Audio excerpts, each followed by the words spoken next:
Welcome to LinkedIn. I'm your host, Ace. We have a special guest, Emmanuel Robinson, writer and producer of the new movie, Frontin. All right, without putting a title on it, how did this vision of this movie come about? Well, actually, I was sitting in my car one day. Back in those days, I was sitting in my car smoking, high, and just, and I started thinking, man, the lifestyle that I'm living, it could be a movie, And a lot of things that were going on, not only in my life, but other people's life, things that I just saw. And I sat in my car and I just started writing. And that's how the project started. Just sitting in my car one day and I just started writing. Okay. First time writing, never wrote anything like that. So what inspired you? Like what? Just the lifestyle. Just you the know, lifestyle. Just the lifestyle. It was, the title of the movie is Frontin. Mm-hmm. And, I've always was a realistic person, so I always felt like that lifestyle was just a front. I felt like nobody truly wanted to be in that. It's just that when you first get in it, it's fun. And after a while, it becomes a job. You have no choice. You got children to feed. You got bills to pay. So now you fronting to be this person that you're truly not. Okay. And you name your production God is Good Production. Where did that name come about? Well, actually, God's Good Production came about maybe 6 months ago. And it was, we had already started the film. I was producing the film, and I just was thinking, God is good, as I kept writing. And when I sit back and I look at footage or I read the script and I have flashbacks and think about what I used to do compared to who I am now. I got a lot of friends and enemies that didn't make it to 35 years old. I mean, like literally killed. And, when I look at my life and when I reflect on it, God is good. God is good. Okay, I see your movie is called Frontin. Where did Frontin come about? Frontin. Like the name Frontin, where did you get that from? Right. Well, it's like I was saying earlier, I felt like that lifestyle was a front. It was a front. Most guys that are in that lifestyle don't want to be there. The first couple of years, it's just fun. You got money, you got new clothes, cars, the females after you. You got a lot of stuff going on, but after a while, it gets to be a job. Now, I'm tired of being popular because you can't sleep at night, So fronting just came from, fronting. This ain't who I want to be. And the loyalty is everything. It plays a part in that because when you fronting, you already being somebody else. So it's hard to be loyal. True. When you're not even being who you are, Okay. So that's a good series. I see your season 1, you named Loyalty Over Everything. Loyalty is everything. Okay, tell us a little bit about that. Well, loyalty. I mean, I had a conversation the other day telling somebody, they were saying I'd rather have loyalty over love. And in my own opinion, you can't have one without the other. Because if I don't love you, then anything can happen that will make me trade in my loyalty for you. So loyalty is everything, and regardless of whatever you do in your life, I'm a minister. So if I'm not loyal to the ministry, then I'm fronting. If I'm a barber, if I'm not loyal to getting up every morning, come opening the shop to cut hair, then I'm truly not a barber. I'm fronting. I'm playing a part of somebody that I'm not. But in order to be loyal, you have to be loyal to yourself first. And that starts with love. That's good. Okay. Your episode, Fresh Off the Porch. Fresh off the porch. Okay. So how'd that come about, Fresh Off the Porch? Well, fresh off the porch is the beginning stage. It's every drug dealer or whatever he may be doing, it's a fresh off the porch. That's the part that I was talking about, that is fun. It's exciting. I remember my first time hopping off the porch. I had just moved back from Atlanta. I was staying in Meadowbrook Apartments, and I was selling little dimes and nicks, you know, and I thought I was doing something. And after a while, I went to making so much money till I was making a couple thousand a week. And to me, at 23 years old, that was crazy. So I was fresh off the porch. I was fresh in the game. Everything was just new. You know, the club scene, everything. It was just so. It felt so good. You know, fresh off the porch. I had just introduced to the game. Okay. So you got 6 acts in this movie. So can you tell us a little bit about the titles of the act? Your first one. The first act, I don't know if I can give you all of them off the top of my Uncle head. Bird for your I got first one. Uncle Bird at first. Uncle Bird, the first act of Uncle Bird really explains that uncle or that brother, you know, or that parent that was selling drugs or, you know, out there doing things, and you was a kid and you would see him all the time. Everybody had that one uncle that always had a whole lot of money. Always had a nice car, you know. One always, uncle or auntie. One or auntie that always, you know, Christmas time, you can't wait to see what you got from them, you know. And every child would always say, that's my favorite uncle or auntie. Yes. I want to be like them when I grow up. I want to do what they did. And if that uncle or auntie is doing something illegal, that child is still going to want to be like Uncle Bird, you know. Okay. And then you have a character, Eli. So your second act is Eli's plug. Eli's plug. In my life, I didn't know a plug. I knew a couple, but I didn't know them personally. So someone had to introduce me to this person. And most likely, the person that introduced you to the plug is a person that can't shop with the plug on their own because they don't have the resources, neither the mentality.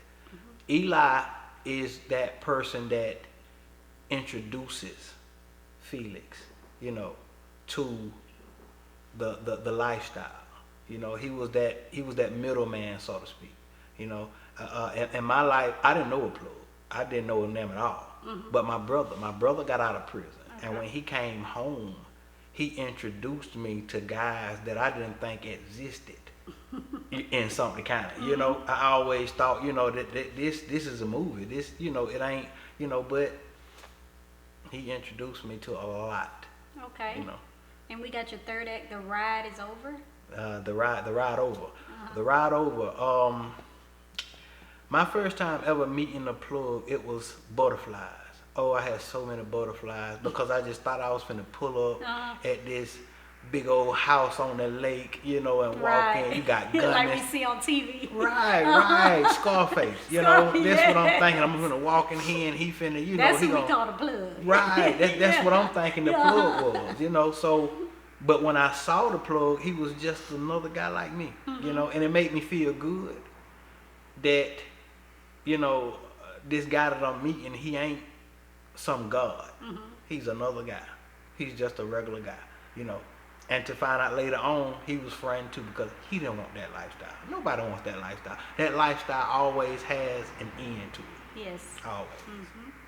Okay. And then you had Meeting the Plug for Meeting this the plug. one. Right. Falls back on what you were saying about the plug. Exactly. When you meet So him, how did you just, feel when you met the plug? I guess man. what's the It was scenery scary. of the movie of actually meeting the plug? Right.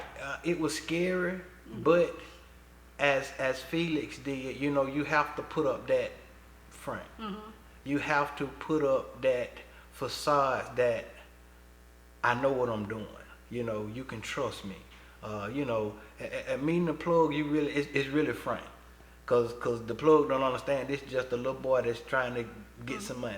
You know, but you have to make him feel like I'm trustworthy. You can trust me. You can this. And actually, that's what get a lot of young guys trapped up because you done went to this guy's house. You done begged him for his drugs, and then when he give them to you, you mess it up. So in your actual movie, who is the plug? The plug is Antoine Lockhart. We call him Real G. Okay. He's playing the part What of was OG the character? Smith. Okay, so OG Smells is the plug. Okay. OG Smith is the plug. In this movie, I juggled a lot of characters around. I never considered myself to be a plug, but if you could sell a person a certain amount that they can't get from nowhere else, then that's a plug. You can be a small plug, big plug, medium plug, no plug. There's always somebody bigger, you know. So that role was played by Antoine Lockhart. I've been knowing Real G all my life, and he was a perfect fit. You know, he was a perfect fit to play that role, because I never was a loud person, but I meant what I said. You know, don't cross me type of person. And also with Felix is another version of me, you know, because I was, you know, and Felix played by Jamarius Bullock. His attitude, his demeanor, it just reminds me of myself.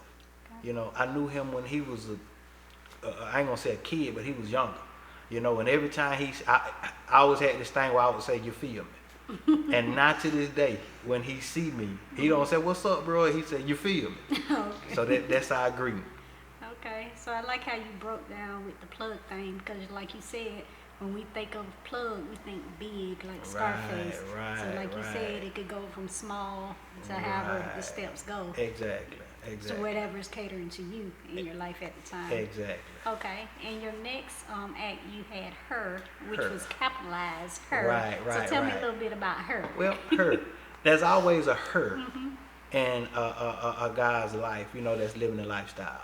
It's always that one female that will make you, and I mean in all walks of life, whether you're a pimp, whether you sell drugs, hustling, you know, regardless of whatever you're doing that's not right, you will always find that somebody or that something that will question who you are, you know, because most females will draw the real you out. Exactly. Sometimes it's not a good person, sometimes it is a good person, but that female will draw that you out, you know. So that scene was named Her. He met his her. You know, I don't want to spill too far over in the movie, but I will say that he found somebody that was worth pushing him. Right. Pulling him or keeping him in the state he was in. Keeping him in a state of mind to let him see who he was. You know, in my own personal life, it was Jesus. It was God. You know, I couldn't shake the lifestyle. I couldn't shake it. I don't care what happened.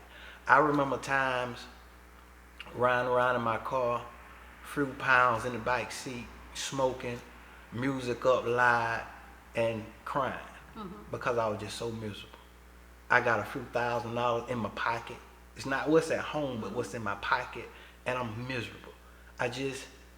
The front had got too much, you know, and I was just tired of that. And I just couldn't, you know, and I thought I could find it in a woman. I couldn't. You know, my first love was my money. That's what I loved, you know. And when I got locked up, I didn't have no money. I didn't have no female. I didn't have nothing but a bunch of other guys in earned jumpsuits and now like I am, you know. So I started praying. I just started praying and praying. I said, God, if you can give me another lifestyle, I'll do whatever you want me to do, you know. And I prayed that prayer. I believed it, and to this day, it's been 7 years since I touched drugs, alcohol, any of that stuff, you know. Because Jesus showed me, you know, he was my her. You know, he showed me who I am. And that lifestyle, I didn't have to live it, right. You know. And that's the message I want to tell everybody, you know, you have a choice. You have a choice. Never let nobody make you feel like the life that you're living can't be changed or altered. You can change it, but it's up to you. Okay. So I want to ask you a question. The movie is more of a reality of kind of mimics your life a little bit. So I know you had a brand during Money Over Everything. So Money Over Everything, every day, like you said, having that, whether it's in your car, in your house, having drugs, and I mean, how did it feel knowing every day you never knew when it was going to end? Like, did you ever think about that? Or All when the you're in time. that lifestyle, do men think about that? Like other men who are probably in the lifestyle? Every Do you ever day. think about that? Every day. You know, my dad told me a long time. My dad is a pastor, and he stands on the word. He don't budge, but he's also a realist. He told me, he said, Manuel, if this what you gonna do, then you need to be the best at it. You know, in order to be the best drug dealer, you have to keep the police on your mind. You have to keep the robbers on your mind. You have trust issues. You can't sleep at night because you're trying to be the best at it, and these are the adversaries. You know, so of course every day, I mean, I'm riding around with pounds in my car. I'm nervous. You know, I see a police going that way, and I'm nervous. You know, but I felt like that was who I had to be. I felt like that was the only thing I knew. It was money over everything. You know, that's the way I felt. I felt like money was number one. You know, if anything come between me and my money, then that's a problem. Okay. It kind of goes with your last act, everything. Everything. So tell me a little bit about everything. Everything. You know, everything. I had a situation. I had a situation one time. I was staying on Southern Field. And I was also going to school at the time, because I would try little things to try to, you know, but school got in the way of me making money, so I quit school, you know. Okay. I came home one day, and I used to have 2 flat screens in my living room and a pool table. All kind of shoes, man. I had every color Levi's, two pair of every color Levi's, you know, coats, jewelry, and I came in and everything was gone. I'm talking, if they even stole my gold teeth. Oh, man. They stole it all, you know, everything but the pool table, because they couldn't move it. Everything else was gone, you know. So that act, everything, you know, it's just a message for those that are out there. It's a part of that game. A part of the game is getting robbed. A part of the game is you know, getting jacked. That's just a part of it. You know, you can't expect to be in a small city like Americus Georgia and feel nobody is going to try to take what you got. It just comes with the territory, you know. So that act, everything, it really just shows that once you hop off the porch, once you hop in that water, you got to be able to swim. And honestly, most people can't. It's a front. It just depends on how long can you keep that front up. Okay, so you said you're from Americus Georgia. So what made you want to start your first movie here in Americus Georgia? This is home. This is home. When I first contacted Stan, I told him, I said, this is one of my requirements that I have to have. And it has to be filmed here in Americus, and all my cast have to be here in Americus. Not necessarily from Americus, because I know guys that moved here when they were 10, but now they're 40. They still Americans to me, you know. And But you that's wanted people from your home. right. I want people to understand and to know when you watch the film, you're gonna say, I remember that happened, but it didn't happen to him. It happened to him because this film is a mixture of the things that have happened. It's not just about my life. I've taken incidents from multiple people's lives and just put it into one film. And I wanted to use people that are from Americas, you know, to be able to bring this vision to life. Okay, so tell me a little bit, how did you meet the co-director, Stan? And how did y'all collaborate? Well, I first met Stan. This had to be 2004. When I first moved, because I was rapping, and I was looking for somewhere to record, and I can't think who told me about it, but somebody told me about him. So I went out there and I started rapping, and we was making music, and then he let me hear this young guy. And oh man, when he let me hear this guy rap, Country Cool, he's also in the film. He let me hear him rap, and it was over with. I'm gonna be a rapper. And so Stan was recording us, man, and You know, he moved from where he was staying to another spot. We would go over there, man, and we would, I think we would have more fun than rap. We just enjoyed ourselves, you know. And 2015, when I first wrote it, I don't even think I was through writing it. 2015, and I called him. I said, man, I got a script, and you know, I think we can do a movie. And I was kind of shocked because most people is gonna say, well, you know, that's gonna be pricey. That's gonna price. These days, that's all people talk about is money. You know, Stan said, I never shot a movie before. I'm willing to give it a try. He still didn't mention nothing about no money, so I'm saying to myself, all right, you know, I think I can work with him regardless of what he charged me. It just made me feel better that he didn't bring up money. Most people, the first thing they're gonna bring up is some money. Exactly. You know, and I sent over the script and he read it and he called me back. He was like, man, this is good. You know, so now I'm real happy because this is the first time I hated writing. I hated reading. I hated any of that stuff, you know. And he read it and he was like, man, this is good. I think we could do this. And so we got together and we got a cast together and everything was just falling into place. And the Saturday, it was a Saturday coming up. We were supposed to get all the cast members together and start filming. And I got busted that Thursday. Thursday night, Friday morning, I got busted. Yep. Okay, so you mentioned rapping. Oh, yeah. So, for the audience, are you going to bring that character of the one who started rapping in the streets in this movie or in the next movie? Since that was a part of your life too. You know how you have the one that come up rapping and the drug dealer that's trying to, you know, put the money towards the rapping and all this stuff. It's coming. It's coming. Okay. It's coming. Okay. It's coming. Simply because it didn't come first. Because even though I started messing with the rapping first, but the rapping really didn't, I don't want to say take off because I never just really made a whole lot of money in it, but it didn't really, selling drugs, it what boosted my rap career, if that makes sense, you know. Okay. Before, you know, I was just the guy in Meadowbrook that rap.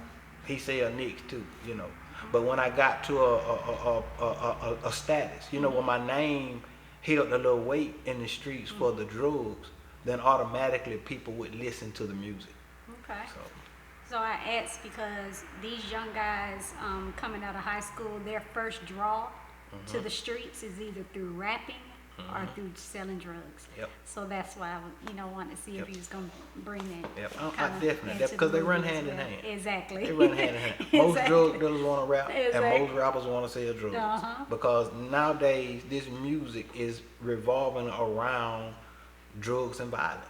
That's what the music is wrapped around. So if you rapping about drugs and violence. Exactly. Or if you really out here selling drugs and being a violent person, you want to rap about it because it runs hand in hand. I agree. So tell me, how did you go about choosing your cast? A few of them was easy. Others were hard. As far as Jamarius Buller, Sosa, actually he wasn't the first Felix. Okay. Our first Felix was Bill.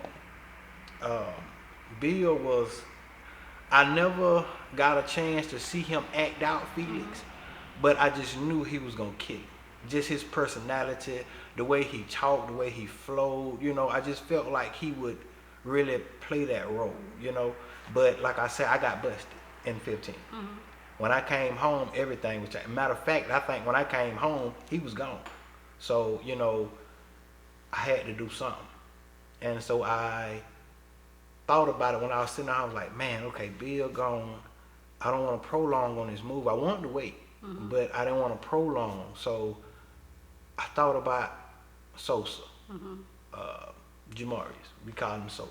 Okay. I thought about him. I said, man, Sosa will probably kill this part. 2018, I called Stan again. I said, hey, Stan, I'm home. What you think? And as always, he said, let's go. Let's get it. So I called Sosa first. And Sosa, man, since 2018, he has showed up to every single thing that we have done for Frontin. I mean faithful. Faithful, the type faithful where don't nobody show up, he's still there. You know, and he's really been faithful to it. Warren B. Warren B was the original Eli. Okay. He was the original. But again, I came home at 18, he was gone. You know. I didn't want to deal with, I don't want to say real actors, but I guess I can say real actors. I didn't want to deal with scripted people. Okay. I wanted to deal with people who was actually have lived that life or in the midst of living that life, you know. For purposes of, I know that they can play the part. You know, first of all, I know that they can play the part. Second of all, if you're in it, you'll get the message first. You know, every cast member that I got in this movie, I love them. And my heart's desire is for them to get the message first. You know, and it'll spread abroad from there. It's true. I believe timing is everything. So, like you said, how you chose your actors or how they came about, it was for, you might have had some before, or you got somebody different, but that's the same thing when it comes to the acting career. You know, they go through different actors before they get to that one true actor that's actually going to make the audience feel them, you know. And like you said, you don't want nothing rehearsed. You want something that's pouring out of them.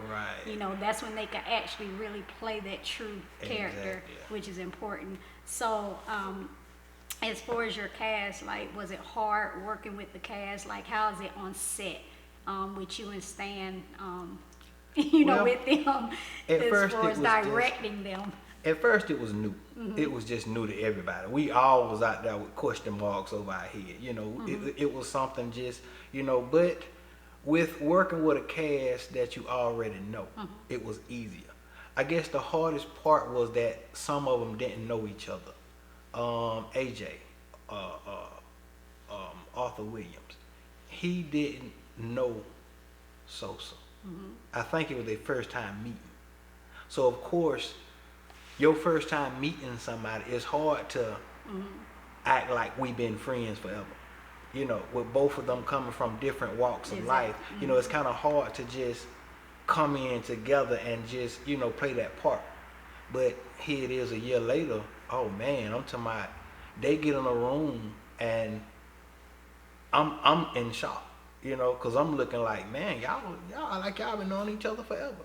So it's easier now to be able to direct, you know. It's way easier, you know. And the cast member, they help, you know. I will say we all directors, because when one falls short or that scene don't seem like it would really happen, then we punch in. You know, everybody punch in, give advice, you know. It boils down to me, you know, my decision, will we do it, won't we do it, you know. But most times the ideas are perfect and it flows. Okay. Well, I've seen some of the clip myself and the characters are original. And I say it's like you wouldn't even think they're acting, so I can understand what you're saying. I know you used to be called Young Smells. So I wanted to ask you, when people call you Young Smells or Emmanuel, like now that you're ministering, what do you prefer, you know, as far as them calling you? I prefer Manuel. Okay. That's my name, you know. Emmanuel, that's my name as well. That's cool, but it sounds just more business and proper type, you know. But if you've been knowing me forever, Manuel, you know. Now, the ones who don't know you by Manuel, and they met you as Smells. Okay, so how do you feel about that? It doesn't bother me. I guess it's just more the point of, when you call me Smells, are you preferring to a person that you genuinely have love for and you just don't know my name? Or is you saying Smells to insinuate who I used to be? That's a problem. Because that Smells is dead. He ain't coming back, you know? So if you calling me Smells to insinuate who I used to be and the things I used to do, then that's a problem. Don't do that. But if you're calling me Smells because you just don't know my name and that's all you've ever known, then I really can't fault you for that, you know. But I will tell you, hey, I'm Emmanuel, you know. But I still have people that call me Smells. A lot of people. Okay. So how did you adjust from going from the streets to ministering to people saying, is this real or is he real? I don't know if this is real, you know. So how did you go about that? Because I know we're not perfect, you know, when it comes to a life change. So I know it takes steps, you know, Right. as far as doing it. But the actual, how did you Well- approach, or people approach you, or how did you address the situation, you know, when people came to you wondering, is this the real, you Right, know, right. Emmanuel, Well- he really changed his life? Actually, a lot of people didn't have that problem because people knew me. Okay. I was out front. You know, I wasn't the type that you had to figure me out. I was outspoken. I didn't speak a lot, but I was outspoken. This is who I am. You know, and when I came home, a lot of people just looked at me and was like, "You different. What's wrong? You different." Okay, so they seen it They first. saw it, Okay. you know, and that goes just back to the scriptures. You know, when God manifests something on the inside of you, it's gonna show on the outside. I mean, it's impossible. You know, the Bible gives a parable, and it says, "Why would you clean the outside of the cup, you know, and leave the inside dirty?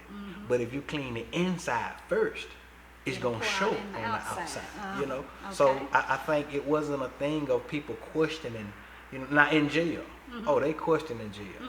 They could, because see, I had plenty of money, and the judge said, "Mr. Robinson, I don't care how much money you got, you ain't going nowhere." So at first people thought, you know, they call it chain gang religion. You know, they felt like, well, you in jail, you just That's when you just everybody gonna start do this. saying they change. Right, Yes. right. You just doing this until you get out. When you get out, you're going back. So in jail, it was questionable. But when I came home and I had a close friend, you know, I would call him a plug. I was working at McDonald's, and this was a shock because people looking at me like, bruh, a year ago you was out here making $2,000-3,000 on a Friday, but now you in help at McDonald's making $8 out part time at that. This ain't paying your child support, you know. But I worked it. I worked it faithfully for like 9 months, you know, until I found something better. So that showed more of your humbleness versus Right. humility out in Right, right. So humility before Right. God, but humbleness. Right. People Within could yourself. actually see that it was a change because it was money over everything. Yeah. I wouldn't have that worked at McDonald's back then. Not when I know I can go and just flip a pack and make what I make at McDonald's in Exactly. seconds. You know, so, Exactly. and I had one of my guys, one of my close friends, he came, he offered me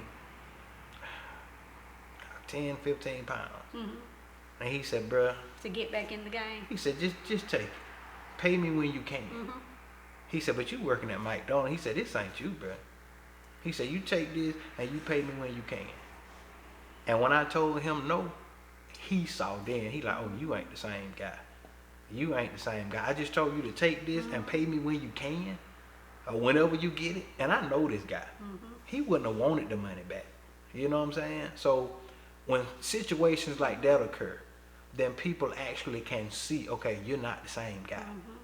You're not the same, you know. And I can say it was an overnight thing, you know, because once Jesus walked into my life, it was over.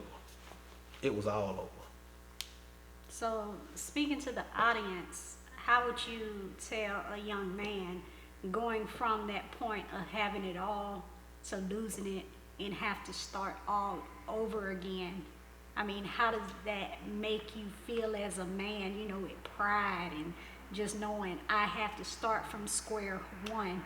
Right, Is it any hope, you know? right. I mean, how long the hope, or, you know, can you share a little bit of advice to the young men out there that may be in your shoes or even thinking about getting out the streets, you know, Right. to where they know they might have to go back to that point of Right. starting with $10 an hour, $15 an hour, Right, you know, however it right. may be. Right. Well, the first thing I would say to the young guys listening is that money isn't everything. It ain't. I don't care how much you hustle in the street. I don't care how much you sell dope. One day you're gonna go broke, and you're gonna lose it all. The object of losing it all is, a old guy told me one time. He said, when you land on the floor, ain't but one way to go, and that's up. When you looking up, and when you get to the top is when you get miserable because ain't nowhere else to go. You don't want to fall. You can't get no higher. But when you're on the ground, when you're on the floor, the best thing in my life was losing it all, because now I'm here for my children. I can't do nothing for my baby when I was locked up. What could I do for her? What could I do for her if I'm dead? If I'm buried, what could I do for her? The best thing in my life was to fall. So the message I want to say to all the young guys: if you up, you're gonna fall one day. But when you fall, always remember that it's good to have a fresh start. You can start over. Most guys that fall have already gotten miserable with the money. You straight miserable. You tired of not being able to sleep at night. You tired of having to walk around with a pistol on you, cocked. You just tired of it. Working an everyday job was the best thing could ever happen because I ain't got nothing to worry about. I go to work and go home. My check gonna be the same. I don't care what nobody say. I don't care what the feds come in my house and say or do. They cannot take what belongs to me at this point. Okay, so, and one more, not stirring away from the movie, but I want to know, can you share with the audience, what about the ones who are still locked up, who might have years on them, and they might not be coming home no time soon? Like, what advice do you have to give them as well? You made it home. What about the ones who don't make it home? Right. Well, I say use that time wisely. When I was locked up, I couldn't go nowhere. 15 minutes of phone every day. I had to eat what they gave me besides what was in my box. Use that time wisely. You sitting there every day, you looking at the sky, you dining up, gambling on the table, Instead of doing those things, make a plan. Make a plan for yourself. Instead of just wishing to be home, one day you're coming home. And when you get here, you need to have a plan. And once you fulfill that plan, life will begin to look up. You won't regret being locked up. I don't regret not one day that I was in that concrete jungle because I planned a life for myself. And when I got out, I made it happen. So I don't care if you got 5 years, 10 years, 15 years, 20 years. Don't just sit back there looking crazy. Plan. Make use of that time. Pick up your Bible. I don't want to get religious with people because a lot of people don't believe what I believe. I would never try and force you to believe what I believe. But I will say, as the old folks told me, if you just tried. If you tried, you might like it. So don't just sit behind them balls looking at the clock. Time go by slow when you look at the clock. Stop watching that clock, and get your mind on something productive. Get your mind out of the clouds and think about life, because it ain't over yet. Life ain't over till you in a box. Okay, going back to the movie. So how did you feel of being able to play the part with your daughter, having your daughter in the movie to play the part? It felt good. It felt real good. I really didn't think she was going to do it at first. I thought she was just going to be too nervous. She's shy. She don't, but she popped up and she really played that part. She really did. She played it so good that I've been conjuring up in my mind a whole nother movie, more based on young girls, and coming into adulthood, and, it's a whole nother project, set aside from the Frontin project, but it's another production that I think I'm gonna work on with her and, girls her age and little boys her age, because they going through a lot too. Exactly. Coming into the lifestyle. When I was 10, I just wanted to play. I toys. We didn't have cell phones. Exactly. I want to watch cartoons. Uh-huh. But I asked her what she wanted for Christmas, and she didn't know. And that shocked me. I was like, you 10, you don't know what you want for Christmas? Yeah. So, yeah, it felt real good having her be a part of this movie. Okay, so I haven't seen the whole movie, the ending of the movie, and some people have said that, you know, is this a gangster movie or what type of movie it is? So is there a message, even though it starts off or looking like gangster and, you know, reality and lifestyle, is there a message in this movie that you feel like people are going to get once they get to the end?